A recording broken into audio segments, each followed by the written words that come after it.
Assalamualaikum warahmatullahi wabarakatuh. Innal hamdalillah nahmaduhu wa nasta'inuhu wa nastaghfiruh wa na'udzu billahi min syururi anfusina wa min sayyiati a'malina. Man yahdihillahu fala mudhillalah wa man yudlil fala hadiyalah. Ashhadu an la ilaha illallah wahdahu la syarikalah wa ashhadu anna Muhammadan abduhu wa rasuluh. Ya ayyuhalladzina amanu taqullaha haqqa tuqatih wa la tamutunna illa wa antum muslimun.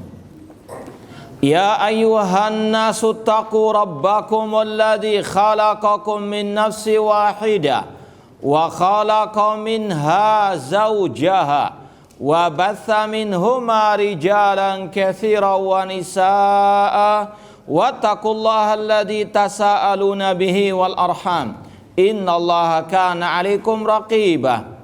Ya ayyuhalladzina amanu taqullaha wa qulu qawlan sadida yuslih lakum a'malakum wa yaghfir lakum dhunubakum wa man yuti'illaha wa rasulahu faqad faza fawzan 'azima. Amma ba'd, fa inna asaqal hadithi kitabullah wa khairal hadi hadi Muhammadin sallallahu alaihi wasallam wa syarrul umuri muhdatsatuha wa kullu muhdatsatin bid'ah wa kullu bid'atin dhalalah wa kullu dhalalatin finnar. Ma'asyiral muslimin, ikhwani fillah wa akhwati, bapak-bapak, ibu-ibu, saudara-saudariku rahimani wa rahimakumullah, kita teruskan kembali kajian kitab Al-Ibana As-Sughra oleh Al-Imam Ibnu Battah Al-Ukbari rahimallahu ta'ala. Pada akhir muqaddimah beliau mengatakan fa awwalu ma nabda bi dzikrihi min dzalik. Maka kita mulai kitab ini dengan pembahasan. Kemudian Syekh Ali bin Hasan di sini menyusun kitab ini menjadi 5 bab isinya. Intinya bab yang pertama tentang al-manhaj wal ittiba. Tentang manhaj dan al-ittiba. Sering kita mendengar istilah al-manhaj. Secara bahasa al-manhaj atau al-minhaj itu artinya at-tariqul wadih, jalan yang terang benderang. Itu secara bahasa al-manhaj atau al-minhaj. Bisa dibaca al-manhaj atau al-minhaj, manhaj ahlus sunnah atau minhaj ahli sunnah ya. Kalau minhaj ada alif mamdudanya sebelum jim, minhaj, seperti kitab Minhaj Firqati An-Najiyah. Kalau An-Manhaj tidak pakai alif, nah mamdudah sebelum al-jim. Jadi secara bahasa al-manhaj artinya jalan yang terang benderang. Secara istilah syar'i, al-manhaj atau al-minhaj ini sudah kita sampaikan ada 2 maknanya. Yang pertama bermakna jalan atau metode dalam beragama. Ini secara global. Manhaj dalam berakidah, manhaj dalam beragama secara umum.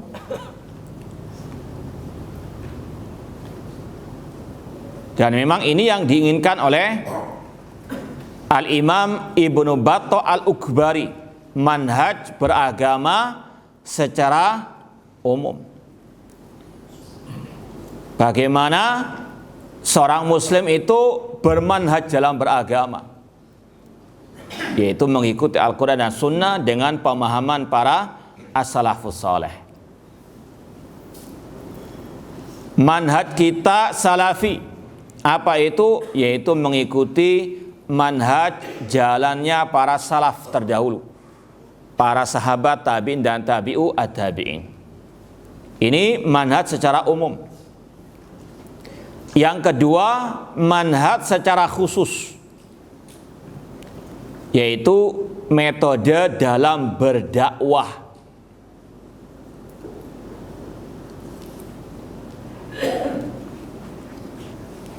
Ini kita sampaikan dua makna ini, makna umum secara makna khusus, karena ada sebagian dai-dai yang gagal paham tentang Islam manhaj secara khusus tersebut.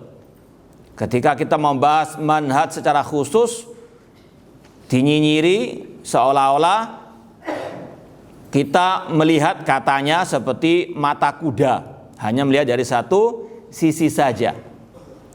Ini sama dengan orang yang nyinyiri definisi tauhid secara khusus, yaitu ifradullahi bil ibadah. Ulama ketika mendefinisikan tauhid, ada yang mendefinisikan secara umum, yaitu tauhid adalah mengesahkan Allah dalam hal-hal yang merupakan kekhususan Allah. Ada rububiyah, uluhiyah, dan asma wa sifat. Ini makna tauhid secara umum. Tapi ada sebagian ulama yang lebih mengkhususkan definisi tauhid hanya mengesahkan Allah dalam ibadah. Apakah ini keliru? Apakah ini salah? Tidak. Ya.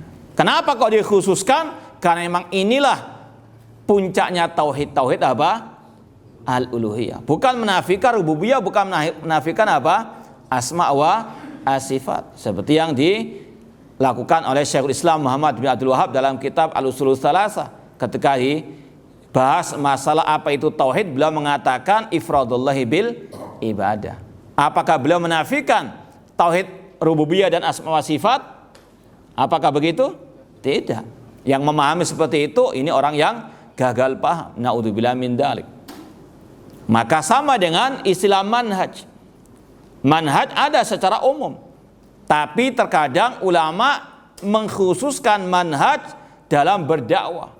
Kenapa demikian? Karena inilah salah satu jurang pemisah antara Ahlussunnah dengan ahli al-bid'ah. Apa manhaj inti? Manhaj ana salafi. Apa manhaj dia? Manhaj haroki, manhaj ikhwan muslimin, manhaj jamaah tabligh. Ini dalam masalah apa? Terutama ad-da'wah. Ya. Makanya Syekh Ahmad bin Yahya An-Najmi ketika ditanya mal maksud bil manhaj, beliau menjawab al manhaj huwa tariqah allati yaslukuha talibul ilmi fi da'wa ilallah. Manhaj, kata beliau, adalah jalan yang ditempuh oleh penuntut ilmu dalam berdakwah di jalan Allah Subhanahu wa ta'ala. Apakah beliau menafikan manhaj secara umum? Tidak. Paham ya? Tempatkan segala sesuatu pada apa? Tempatnya. Makanya Syekh Shalih bin Fauzan Al-Fauzan hafizallahu ta'ala menulis sebuah kitab yang sangat berharga. Alhamdulillah sudah kita khatamkan di kajian Selasa Ampel Sawahan, yaitu kitab, siapa yang masih ingat? Apa judulnya? Teruskan.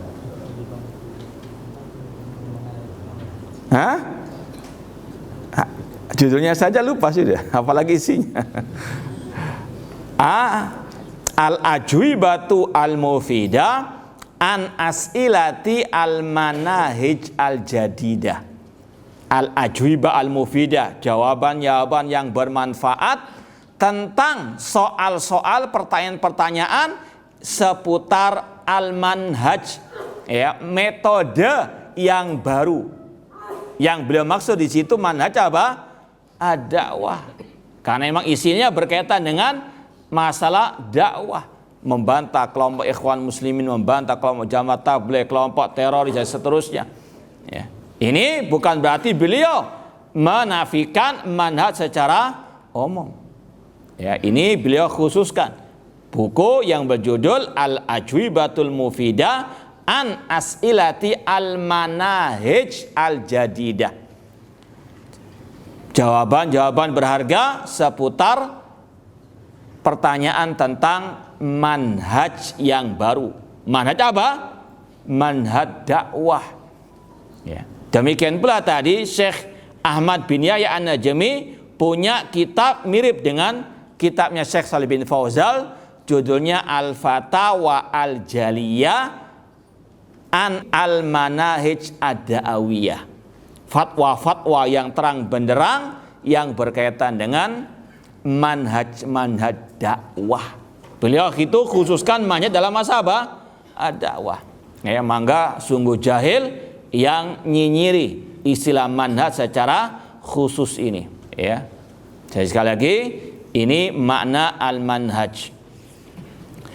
Ikhwani fillah wa akhwati rahimani wa rahimakumullah. Kemudian Al-Imam Ibnu Battah Al-Ukbari rahimahullah setelah mengatakan tadi, maka kita mulai dengan menyebut poin yang pertama, ma amarallahu azza wa jalla bihi. Beliau menyebut perintah Allah di dalam Al-Qur'an, wa dzakarahu fi kitabih min luzumil jamaah wa nahi anil furqati. Beliau menyebutkan ayat yang berkaitan dengan perintah Allah untuk berpegang teguh dengan talinya, dengan Al-Quran, dengan kitab sucinya, dan larangan dari berpecah belah, yaitu dalam surat Ali Imran ayat 103, wa'tasimu bihablillahi jami'an wala tafarraqu. Berpegang teguhlah dengan tali Allah. Kata Imam Ibnu Katsir, di antara makna hablullah yaitu kitabullah, Al-Quran. Perintah untuk berpegang teguh dengan Al-Quranul Karim. Dan tidak mungkin kita bisa berpegang teguh dengan Al-Quranul Karim kecuali dengan sunnah Rasulullah SAW. Sebagaimana kata seorang ulama salaf yang bernama Makhul, yang juga dinukil oleh Imam Al-Barbahari dalam kitabnya Syarh Sunnah. Beliau mengatakan Al-Quran ila sunnah ahwaju minas sunnah ila Al-Quran. Al-Quran lebih butuh kepada as-sunnah al-hadis dibandingkan al-hadis as-sunnah butuh kepada Al-Quran. Dan ini sudah kita sampaikan penjelasannya, perinciannya. Betul enggak? Hah? Betul enggak? Bisa ditanya? Hah? Apa perinciannya? Nah, apa perincian Al-Quran butuh kepada sunnah daripada sunnah butuh kepada Al-Quran? Apa fungsi al-hadis terhadap sunnah, terhadap Al-Quran? Ada berapa? Ada 4. Yang pertama,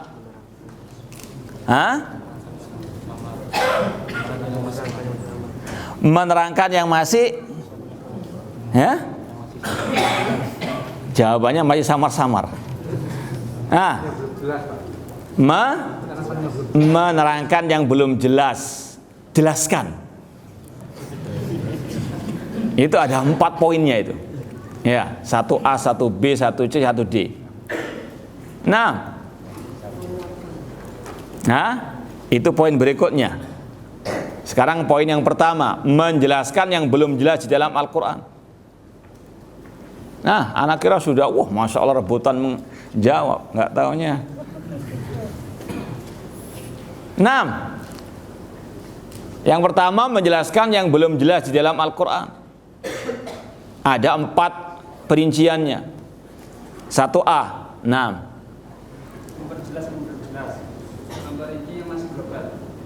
Iya, itu 1A, memperinci yang masih global, tafsilul mujmal. Yang kedua, iya, takhsisul am, mengkhususkan yang masih umum. 1B, 1C. Taqidul mutlak, mengikat yang masih mutlak. Contohnya cari sendiri dalam Al-Quran. Ya, contohnya cari sendiri dalam Al-Quran. Taib. Nah, ini sekedar murojaah saja. Yang ke-1D, taudihul muskil, menjelaskan yang masih samar-samar. Itu masih poin pertama. Poin yang kedua, fungsi al-hadis terhadap Al-Quran, menerangkan hukum yang belum ada dalam Al-Quran. Yang ketiga, menghapus hukum yang ada dalam Al-Quran. Yang keempat, menguatkan apa yang sudah ada di dalam Al-Quran. Hafal sudah? Tinggal di murojaah. Ini sudah kita sampaikan. Ya, saya ulangi lagi dari awal kalau lebih urut lagi, menguatkan yang sudah ada dalam Al-Quran. Menguatkan. Yang kedua, menjelaskan yang belum jelas di dalam Al-Quran. Ini ada 4 perinciannya. Yang 2A, tafsirul mujmal, memperinci yang masih global. Aqimus sholat, dirikan sholat. Bagaimana sholat? Tidak ada dalam Al-Quran. Yang ada dalam apa? Al-Hadis. Kemudian yang 2A, takhsisul am, mengkhususkan yang masih umum. 2C, mengikat yang masih mutlak, takyidul mutlak. Yang 2D, taudihul muskil, menjelaskan yang masih samar-samar. Kemudian yang ketiga, menjelaskan hukum yang belum ada di dalam Al-Quran. Seperti masalah hukum bangkai binatang laut, hukum air laut, ya, tidak ada dalam Al-Quran, yang ada dalam Al-Hadis. Masalah hukum makan binatang yang bertaring, yang bercakar, ataupun yang bertaring tadi. Ini tidak ada dalam Al-Quran, yang ada dalam apa? Al-Hadis. Hukum mengumpulkan antara seorang perempuan dengan bibinya untuk dinikahi dua-duanya, tidak ada dalam Al-Quran. Yang ada dalam apa? Al-Hadis. Rasul melarang istilahnya mempoligami seorang perempuan beserta ya tantenya ataupun bibinya. Itu hanya ada dalam Al-Hadis. Kemudian yang keempat, menghapus hukum yang ada dalam Al-Quran. Intinya sekali lagi, ketika Allah mengatakan wa'tasimu bihablillah jami'an, berpegang teguhlah kalian semuanya dengan Al-Quran, itu sekaligus otomatis berpegang teguh dengan apa? Sunnah Rasul sallallahu alaihi wasallam. Kalau sudah berpegang teguh dengan Al-Quran dan Sunnah, maka poin yang ketiga harus berpegang teguh dengan pemahaman manhajnya para sahabat Ar-Rasul sallallahu alaihi wasallam, karena Al-Quran memerintahkan kita berpegang teguh dengan ajaran para sahabat. Wasabiqunal awwalun minal muhajirin wal ansar walladzina taba'hum bi ihsan. Perintah Al-Quran untuk kita mengikuti jejak para sahabat. Perintah As-Sunnah Al-Hadis untuk kita alaikum bisunnati wa sunnatil khulafa ar-rasyidin. Jadi bukan berarti kalau Allah mengatakan berpegang teguhlah dengan tali Allah, kata Ibnu Katsir, dengan Al-Quran, artinya kita tidak menoleh kepada Al-Hadis atau kepada pemahaman para sahabat. Tidak, karena nggak mungkin kita bisa berpegang teguh dengan Al-Quran tanpa sunnah, tanpa pemahaman para sahabat Ar-Rasul sallallahu alaihi wasallam. Wa'tasimu bihablillah jami'an wala tafarraqu, berpeganglah dengan tali Allah semuanya dan jangan berpecah belah. Artinya kalau kita tidak berpegang teguh dengan tali Allah, Al-Quran dan Sunnah dengan pemahaman para sahabat, akan terjadi perpecahan. Itu sudah sunnatullah. Yang berpaling dengan Al-Quran dan Sunnah dengan pemahaman para salaf, dia akan berpecah belah. Dia yang akan memecah belah umat. Maka jangan dibalikkan, ya. Orang yang menyuruh kepada Al-Quran dan Sunnah, kepada pemahaman para sahabat, dituduh memecah belah umat. Ini terbalik. Allah perintahkan berpegang teguh dengan Al-Quran dan Sunnah akan bersatu. Tapi kalau nggak berpegang teguh dengan Al-Quran dan Sunnah dengan pemahaman para sahabat, maka akan terjadi apa? Perpecahan. Perpecahan terjadi ketika umat berpaling dari Al-Quran dan Sunnah Rasulullah sallallahu alaihi wasallam dengan pemahaman para sahabat. Ya. Kemudian summa tahaddada bil wa'id man faraqa jama'atal muslimin. Kemudian pada ayat berikutnya, ya, kalau nggak salah ayat yang ke-106, ya, coba dilihat mushaf. Ini kalau kita renungkan, ya, ayat ini Ali Imran 103 sampai, ya, ayat yang sebelum akhir di halaman mushaf itu sebelah kanan, ya. Coba lihat. Hah? Coba lihat, dapat. Hah? Mulai dari ya ayyuhalladzina amanu taqullaha haqqa tuqati wa la tamutunna illa wa antum muslimun wa tasimu bihablil jami'an wa la tafarraqu Wadhkuru ni'matallahi 'alaikum id kuntum a'da'an fa'alafa baina qulubikum fasbahtum bi ni'mati ikhwana wa kuntum ala syafa hufratin minan nari fa'anqadhakum minha kadzalika yubayyinullahu lakum ayati la'allakum tahtadun. Kemudian Allah mengatakan wal takum minkum ummatun yad'una ilal khairi wa ya'muruna bil ma'ruf wa yanhauna 'anil munkar wa ulaika humul muflihun wa la takunu kalladzina tafarraqu wa ikhtalafu min ba'di ma ja'atumul bayinat ulaika lahum adzabun adzim yauma tabyaddu wujuh wa taswaddu wujuh. Ini ayat yang sangat erat kaitannya dengan manhaj Ahlussunnah wal Jamaah. Yang pertama berkaitan dengan tadi wasiat bertakwa kepada Allah. Takwa, kata Thalaq bin Habib, anta amala bi taatillah ala nurin minallah tarju thawaballah.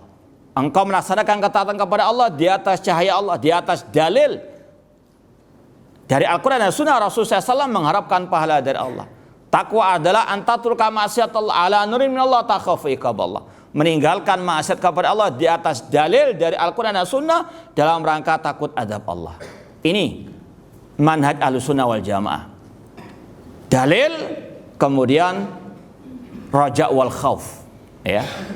Kemudian Allah perintahkan untuk kaum muslimin berpegang teguh dengan Al-Quran dan Sunnah. Inilah seruannya dakwah salafiyah Ahlussunnah wal Jamaah. Dakwanya hanyalah qala Allah wa qala Rasul wa qala sahabat. Tidak ngarang ajaran baru, tidak ngarang metode dakwah baru. Dakwanya hanya qala Allah wa qala Rasul. Ketika Ahlussunnah dakwah salafiyah menengungkan dakwah tauhid adalah dakwah yang paling utama, yang prioritas utama, itu karena Allah dan Rasul yang memprioritaskannya. Hanya apa? Ittabi'u, ittiba tadi, manhaj wal ittiba, hanya mengikut saja, ya. Kemudian Allah mengatakan wadhkuru ni'matallahi 'alaikum. Ingatlah nikmat Allah atas kalian. Ketika kalian wahai para sahabat dahulu sebelum masuk Islam, sebelum mengenal tauhid, mengenal sunnah Rasul, kalian berpecah belah. Kemudian Allah pun apa? Menyatukan hati kalian dengan apa tadi? Bihablillah. Makanya akan disampaikan tadi, nggak akan mungkin ada persatuan umat tanpa ittiba, mengikuti Al-Quran dan Sunnah dengan pemahaman para sahabat. Ini bantahan kepada kelompok yang suka mengatakan ayo bersatu tanpa pandang bulu, entah bulunya serigala, bulunya domba, bulu sapi dan sebagainya, nggak dipilih, ya. Padahal Allah memerintahkan berpegang teguh dengan Al-Quran dan Sunnah, baru akan terjadi apa? Persatuan. Bukan persatuan dulu kemudian apa? Al-Quran dan Sunnah. Tidak, Al-Quran dan Sunnah dulu, kemudian akan ada persatuan. Selama tidak ada ittiba, tidak akan ada persatuan. Kalaupun ada persatuan, sebagaimana Allah katakan tentang orang-orang Yahudi, tahsabuhum jami'an wa qulubuhum syatta. Kalian mengira mereka bersatu padahal hati mereka berpecah belah. Na'udzubillahi min dzalik. Maka ini wasiat dari Al-Quranul Karim, persatuan akan terjadi dengan iktisam, ya, tamasuk bi kitabillahi wa sunnatu Rasul sallallahu alaihi wasallam. Kemudian manhaj Ahlussunnah wal Jamaah tadi, ayat berikutnya, wal takum minkum ummah. Hendaklah ada sebagian di antara kalian yang melaksanakan amar ma'ruf nahi munkar. Ini adalah salah satu kunci persatuan umat. Harus ada nahi mungkar. Gak boleh kita sebagaimana kelompok ikhwan muslimin mengatakan nata'awanu fi mattafaqna alai wa ya'dhuru ba'duna ba'dan fi makhtalafna fi. Kita saling gotong royong dalam hal yang kita sepakati, namun kita saling toleransi. Kita tutup mata dari perbedaan di antara kita. Meskipun dalam masalah akidah harus tutup, kata mereka. Yang penting persatuan dulu. Yang satu nyembah kuburan keramat, yang satu menyembah walinya, yang satu menyembah kiainya, tokohnya, semuanya yang penting persatuan. Al-Quran tidak. Ini ada keterkaitan yang sangat erat. Persatuan tadi, wadhkuru ni'matallahi 'alaikum id kuntum a'da'an fa'alafa baina qulubikum. Kemudian Allah iringi dengan apa? Amar ma'ruf nahi munkar. Persatuan bukan kita tutup mata dari kemungkaran yang dilakukan oleh sebagian saudara kita. Harus apa? Dibersihkan. Karena kalau nggak bersih tetap akan ada perpecahan. Ini isyarat yang Allah berikan kepada kita dalam metode berdakwah. Makanya tadi berpegang teguh dengan Al-Quran dan Sunnah Rasulullah SAW, maka akan terjadi persatuan. Persatuan akan langgeng kalau ada amar ma'ruf nahi mungkar. Nggak cukup hanya amar ma'ruf saja, harus apa? Nahi mungkar. Sampai ke ini syirik, ini bid'ah, ini maksiat, tentunya dengan al-ilm. Ya. Kemudian Allah mengatakan wala takunu kalladzina tafarraqu wakhtalafu. Jangan kalian menjadi orang-orang yang berpecah belah. Karena apa? Tidak berpegang teguh dengan Al-Quran dan Sunnah, tidak melaksanakan amar ma'ruf nahi mungkar. Dan mungkar yang paling mungkar adalah syirik kepada Allah Subhanahu wa ta'ala. Kemudian Allah lanjutkan dengan kata-kata yauma tabyaddu wujuh wa taswaddu wujuh. Pada hari kiamat akan berseri-seri muka-muka manusia, ada yang hitam kelam. Kata Abdullah bin Abbas, tabyaddu wujuh ahli sunnah, yang berseri-seri wajahnya ahli sunnah, wa taswaddu wujuh ahli bid'ah, yang hitam kelam adalah wajahnya ahli al bid'ah. Ini manhaj yang Allah jelaskan di dalam Al-Quran, ya, untuk kaum muslimin mau mengikutinya. Jadi kalau kita baca ayat tadi 103 sampai berapa tadi, 106 atau 107, itu 106 ya. Ya, itu berkaitan erat dengan manhaj Ahlussunnah wal Jamaah, khususnya dalam berdakwah di jalan Allah Subhanahu wa taala. Dakwah salafiyah, kalau kita kesimpulkan lagi, dakwah salafiyah sesuai dengan ayat tadi itu hanya menyuruh kepada wa'tasimu bihabillah. Berpeganglah dengan tali Allah, Al-Quran dan Sunnah dengan pemahaman para salafus saleh. Kemudian Ahlussunnah mengatakan persatuan akan terjadi kalau kaum muslimin berpegang teguh dengan Al-Quran dan Sunnah dengan pemahaman para salafus as-saleh. Poin yang ketiga, persatuan akan langgeng, persatuan akan terwujud di antara umat Islam kalau ada amar ma'ruf nahi mungkar. Yang paling ma'ruf adalah tauhid, harus diseru umat kepada tauhid dan harus dilarang dari kemungkaran. Dan yang paling mungkar adalah apa? Syirik kepada Allah Subhanahu wa taala. Jangan malah ditutup-tutupi, jangan malah bela, jangan malah didukung, bahkan malah harus apa? Dilarang, dicegah. Kemudian pada akhirnya tetap akan ada perpecahan umat, karena memang sunnatullah al-kauniyah, ada yang tidak mau berpegang teguh dengan tali Allah. Makanya pada hari kiamat manusia akan terpecah belah, ada ahlus sunnah, ada ahlul al-bidah. Semoga Allah menjadikan kita termasuk ahlus sunnah sampai di hari kiamat kelak. Ini kata Imam Ibnu Battah Al-Ukbari, summa tahaddada bil wa'id. Kemudian Allah mengancam orang-orang yang faraqa jama'atal muslimin, berpaling dari jamaah kaum muslimin. Sudah kita sampaikan di antara makna jamaah di sini yang pertama adalah al-haq, kebenaran. Dan kebenaran dari Al-Quran dan Sunnah dengan pemahaman para salafu as-saleh ma'an alaihi wa ashabi. Dan di antara makna ma'an alaihi wa ashabi yaitu berpegang teguh dengan pemimpin kaum muslimin, tidak mencaci makinya, tidak memberontak kepadanya, dan senantiasa asam wa ta'ah fil ma'ruf. Kemudian Allah mengatakan wala takunu kalladzina tafarraqu wakhtalafu min ba'di ma ja'ahumul bayinat. Janganlah kalian menjadi orang-orang yang berpecah belah, berselisih setelah jelas bagi mereka keterangan. Wa ulaika lahum adzabun adzim. Bagi mereka adab yang pedih. Ayat ini bantahan bagi propaganda perselisihan umatku adalah apa? Rahmat. Allah mengancam orang-orang yang berpecah belah itu lahum adzabun adzim, bukan malah mendapatkan apa? Rahmat. Maka hadis yang mengatakan ikhtilafu umat rahmah, kata Syekh Albani, hadis la aslalah, tidak ada asalnya.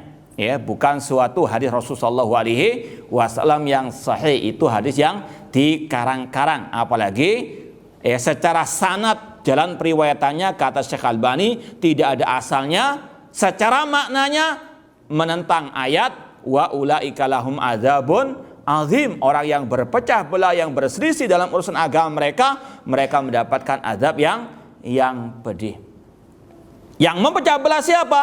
Yaitu mereka yang berpaling dari Al-Quran dan Sunnah Rasulullah SAW, yang menyimpang dari tauhid, yang menyimpang dari Sunnah Rasulullah SAW. Jangan ayat ini diputar balikkan.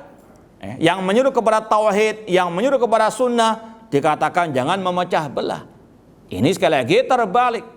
Yang memecah belah, ada yang berpaling. Yang mendapatkan ancaman ini yang berpaling dari ajaran Rasul sallallahu alaihi wasallam. Sebagaimana kata Rasul, taraktukum alal mahajjatil bayda lailuha kanahariha la yazigu anha illa halik. Aku tinggalkan kalian di atas Islam yang putih bersih. Inilah ajaran tauhid, inilah ajaran sunnah Rasul SAW. Tidaklah yang menyimpang darinya, kata Rasul, kecuali akan binasa. Itu yang memecah belah, itu yang akan mendapatkan siksa. Ya, bukan yang menyimpang dari adat istiadat, bukan yang menyimpang dari kearifan lokal kata mereka, kemudian dikatakan kalian memecah belah umat, kalian mendapatkan ancaman dari ayat ini. Ya, membalikkan fakta, membalikkan ayat. Ya, ayat ditujukan kepada mereka-mereka yang tadi tidak mau melaksanakan wa'tasimu bihablillah jami'an wala tafarraqu. Fa'amara Allah tabaraka wa ta'ala bil istima' ala dinihi wa ta'atihi. Ini poin yang penting. Ya. Bahwasanya Allah memerintahkan untuk kita umat Islam bersatu. Bersatu di atas apa? Ya. Apakah sekedar kumpul-kumpul itu namanya persatuan yang Allah perintahkan? Ya. Ngobrol, nongkrong, ngalor ngidul, ya.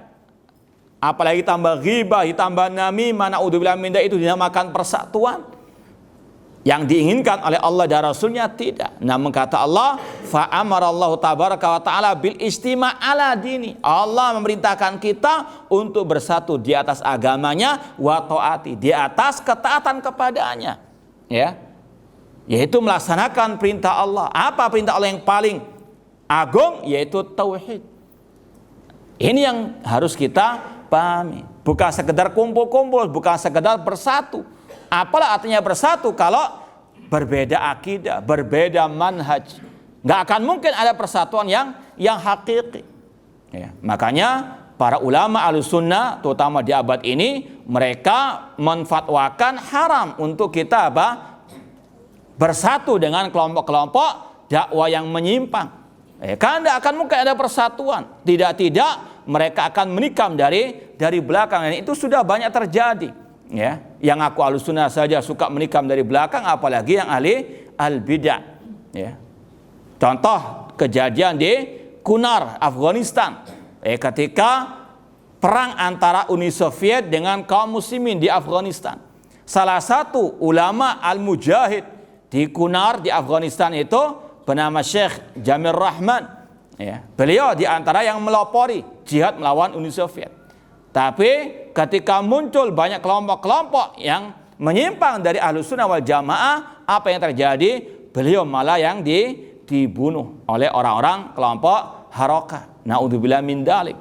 Ini sekali lagi, kalau bersatu dengan orang-orang tersebut, mereka ini seperti kal akrab, seperti kalajengking yang menyembunyikan kepala mereka, namun ekor mereka siap untuk menyengat ketika ada kesempatan. Maka harus diwaspadai. Makanya kata Imam Ibnu Battal Al-Ghubari, Allah perintahkan untuk kita bersatu di atas apa? Ala dini, di atas tauhid, di atas sunnah Rasulullah sallallahu alaihi wasallam, bukan sekedar persatuan. Makanya kata Allah tadi apa? Wa tasimu bihablillah jami'an wala tafarraqu. Berpegang teguhlah dengan tali Allah. Ini pondasi utamanya. Ya. Maka kalau kita mau ringkas dari apa yang Allah firmankan, dari yang Rasul sabdakan, persatuan umat akan terjadi kalau dibangun di atas tauhid. Ya, sebagaimana Allah mengatakan, wa anna hadhihi ummatukum ummatan wahidah. Inilah umat kalian, umat yang satu, wa ana rabbukum fa'budun. Akulah Rabb kalian, maka sembahlah aku, ibadahilah aku. Allah kaitkan antara persatuan dengan apa? At-tauhid. Ya. Tanpa tauhid tidak akan mungkin ada persatuan. Makanya dari sisi bahasa saja kata para ulama, at-tauhid yuwahid. Tauhid itu menyatukan. Artinya tauhid itu menyatukan, bukan malah memecah belah. Ya. Yang terpecah berarti memang berpisah daripada at-tauhid. Naudzubillah min dzalik. Dengan tauhid umat akan bersatu. Kemudian ala sunnah, umat akan bersatu kalau mereka di atas sunnah Rasul sallallahu alaihi wasallam. Makanya Rasul mengatakan, wa man ya'ish minkum fasal ikhtilafan katsira. Barang siapa yang hidup setelahku nanti, dia akan melihat perpecahan yang banyak. Apa kata Rasul? Alaikum bisunnati, peganglah sunnahku. Itu solusi bagi perpecahan umat. Apa? Berpegang teguh dengan sunnah Rasul sallallahu alaihi wasallam, sekaligus iyyakum wa muhdatsatil umur. Jauhilah segala hal yang baru dalam urusan agama. Berpegang teguh dengan sunnah, meninggalkan kebid'ahan. Ini jalan persatuan umat.